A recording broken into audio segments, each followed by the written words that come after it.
Isn't it wild how sometimes you look back at an old version of yourself and think, who was that? Like the way she thought, the things she put up with, the dreams that she clung to. It almost feels like a stranger. But here's the truth. Every version of you brought you here. And even when life gets messy, there's hope woven into all of it. Today, we're going to talk about what happens when you get caught off guard by that version of you thought you would be, and you compare it to who you are today, how to overcome that feeling of sadness and even sometimes regret. We're going to dive into all of that, and I'm going to share a personal experience I had with myself this weekend that kind of illustrates what it's like to be faced with that. So if you're new here, welcome. My name is Aubrey Barr. I am a subconscious release technique practitioner. I also am just a mom and a photographer and somebody who loves to run my business and to keep busy and to enjoy all of my creative outlets while living my life best how God would have me do so. So if you're new here, welcome. And to all my oldies but goodies, welcome back. Thank you for making this podcast an amazing place for all of us to connect and to relate to each other. So on with today's episode, I got to tell you guys something that happened to me this weekend. I was like scrolling, what they call it, doom scrolling. It's been rainy for 2 days. I've been inside more. I'm just like chilling, okay? And I'm scrolling through I think it was Facebook, and I saw a picture of one of my friends, with the babies on her hips and with all of the things, just super busy, super keeping up with the chaos of motherhood, which I absolutely love. And there was a piece of me that was like, oh my gosh, I remember when that used to be what I thought I would look like at this age. Let me kind of break that down for you, okay? There was definitely a time, I'd say pretty much all of my teenage years into my early 20s, where I knew I was going to have at least 4 kids. I was going to be a busy mom. I didn't know much about what I was going to do for my career, but it didn't feel super important to me at the time. And that's pretty much what I was going to do. Like, I just knew it. And when I got married to Dave, he shared the same kind of enthusiasm to have a nice family and, where he's working and I'm kind of this mom that takes care of all of this stuff, right? This kind of a little bit bigger of a job, right? Because we're always doing something. So anyway, I would have this picture of myself in my head. And it's so funny now looking back on that because that's not how my life ended up. And honestly, the whole idea of having this big family was really out of my control anyway, but I didn't realize that, right? I just had these goals and I knew what I wanted to do. And that desire was so ingrained in me that I just didn't see another way of living.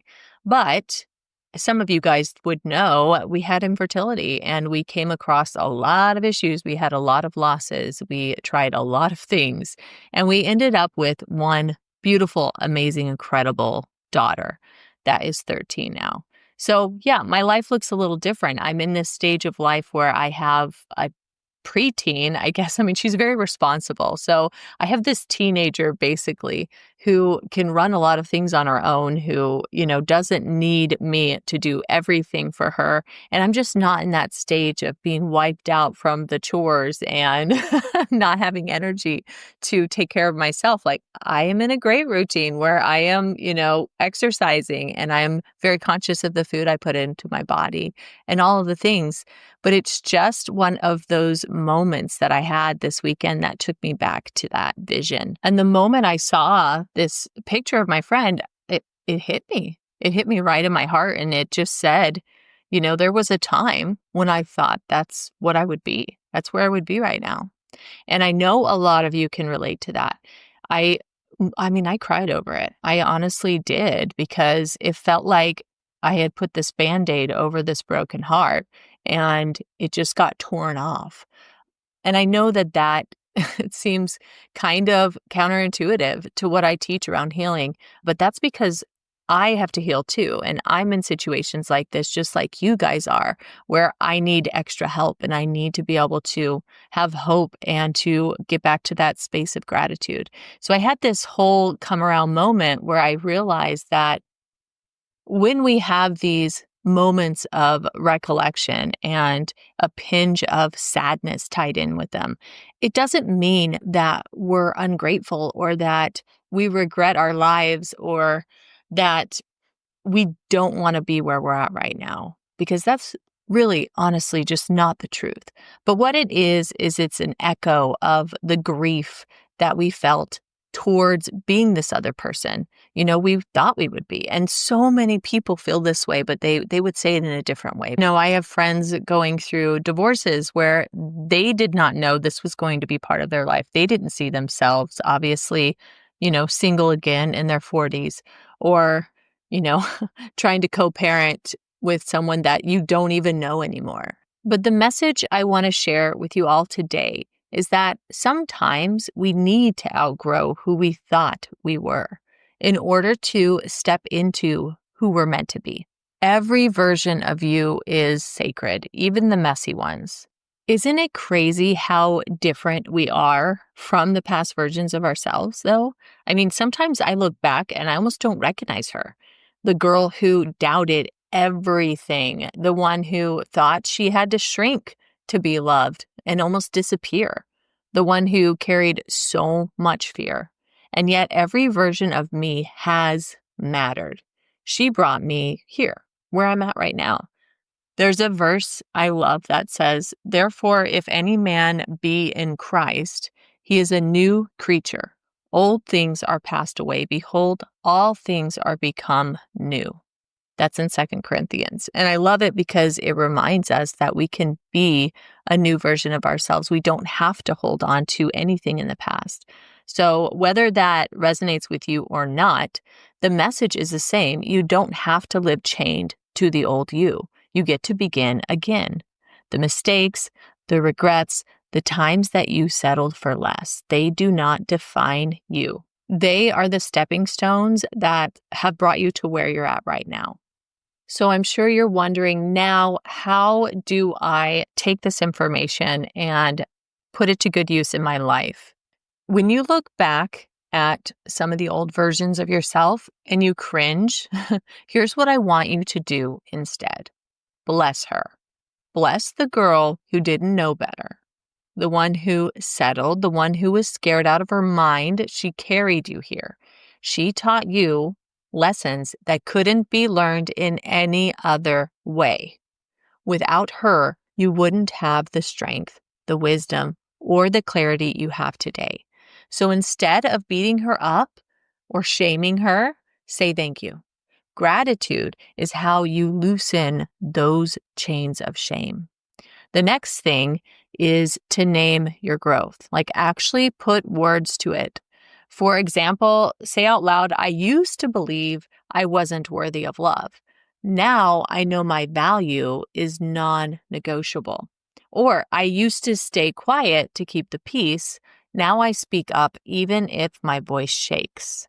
Naming the actual transformation anchors it in your body. It makes it real and it makes it stay. Then I want you to speak into your future. Literally talk to the version of yourself you're becoming. Maybe it's through journaling, maybe it's a voice note on your phone, maybe it's whispering in a prayer.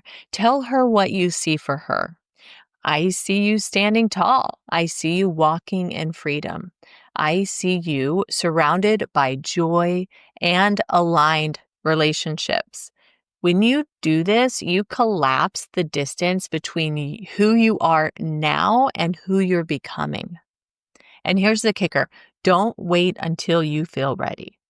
Courage doesn't show up first, folks. We all know that, right? You show up first, and then courage meets you in the middle.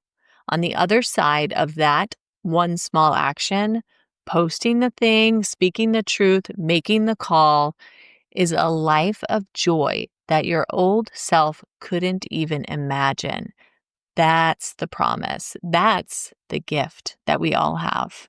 Listen, if you're struggling today, remember this. You've survived every single past version of you. You'll survive this too. And maybe, just maybe, joy is closer than you think because you're not who you once were. And that's the best news that we can all get. So next time you feel that little tinge of regret or heartbreak seep up, remember to bless your past self, name your growth, and speak into your future to help you move past it. Because on the other side of that is like this incredible person. I just know it. And I can't wait to hear your experiences you have with doing these things to help you move past that. All right, friends. Thank you for being here today. Thank you for letting me share this inspiration with you. Every time I have something that comes up in my life that shakes me or makes me rethink a couple things, it's always amazing to have this space where I can share with others, inspire others, and hope that it reaches someone that actually deeply needs it today. So my love is coming to you. I hope you guys have a beautiful day. If I can do anything for you, let me know. My email's in the show notes. It's Aubrey@abstoryteller.com. Let me know what you want to talk about. Let me know what you want information or tips about, because that's how we learn and grow together. And lastly, if this inspired you and you feel so inclined to share it with someone, please do so. Your friend, your neighbor, your mom, whatever. We all need a little extra help and hope put back into our lives. All right, friends, have a beautiful day and we will talk soon.